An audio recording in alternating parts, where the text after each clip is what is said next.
রীতিমতো সবচেয়ে বড় খবর 26 বিধানসভা ভোটের আগে কিন্তু ফুরফুরা শরীফ থেকে তওয়া সিদ্দিকী মুখ্যমন্ত্রীকে কড়া বার্তা।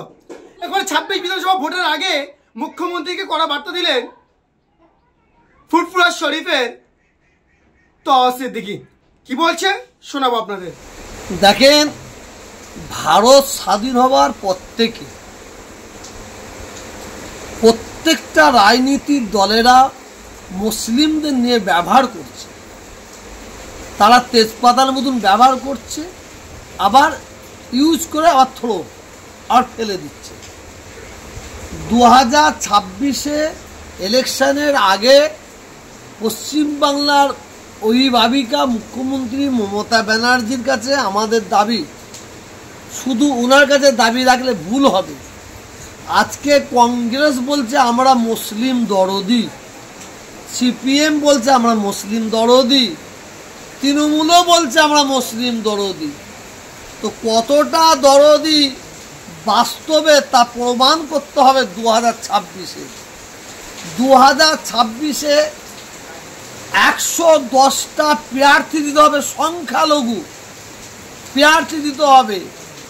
এবং এবারে যে প্রার্থী দেওয়া হবে হিন্দু মুসলিম দেখলে হবে না, আমরা ওই প্রার্থী ওই এমএলএ প্রার্থী দেখতে চাই যাদের মন মানসিকতা হিন্দু থাকবে, ওই এমএলএ আমরা দেখতে চাই না। যাদের মন মানসিকতা মুসলমান থাকবে ওই এমএলএ আমরা দেখতে চাই না।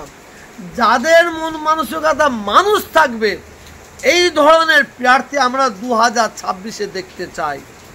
আর পশ্চিমবাংলার মুখ্যমন্ত্রী সহ আরও অন্যান্য রাজনীতির নেতারা সবাই ভোট আসলে মুসলিম দরদি, মুসলিম তোমরা আমার ভাই, মুসলমানদের জন্য আমি এই করেছি ওই করেছি, মুসলিম দরদি কথা বলে।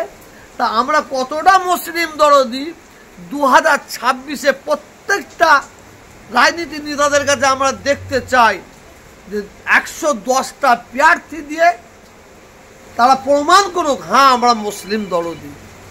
দ্বিতীয়, পশ্চিমবাংলার মুখ্যমন্ত্রীর কাছে আমাদের দাবি থাকবে, দীঘাতে জগন্নাথ মন্দির হয়েছে, জগন্নাথ মন্দিরে হয়েছে এতে আমরা খুব খুশি। কারণ ওখানে 60% হিন্দু ভাই বোন মায়েরা যায়, তারা তাদের মন্দিরে যাবে, তারা পুজো পার্বণ করবে, অবশ্যই করুক, এটা আমরা খুশি। কিন্তু আমরা সংখ্যালঘু মুসলিমরা কি অপরাধ করলাম মুখ্যমন্ত্রীর কাছে আমাদের দাবি, এটা আমাদের প্রশ্ন। ওখানে 40% মুসলমান ভাইয়েরা তারা তো যায় দীঘায়, তাদের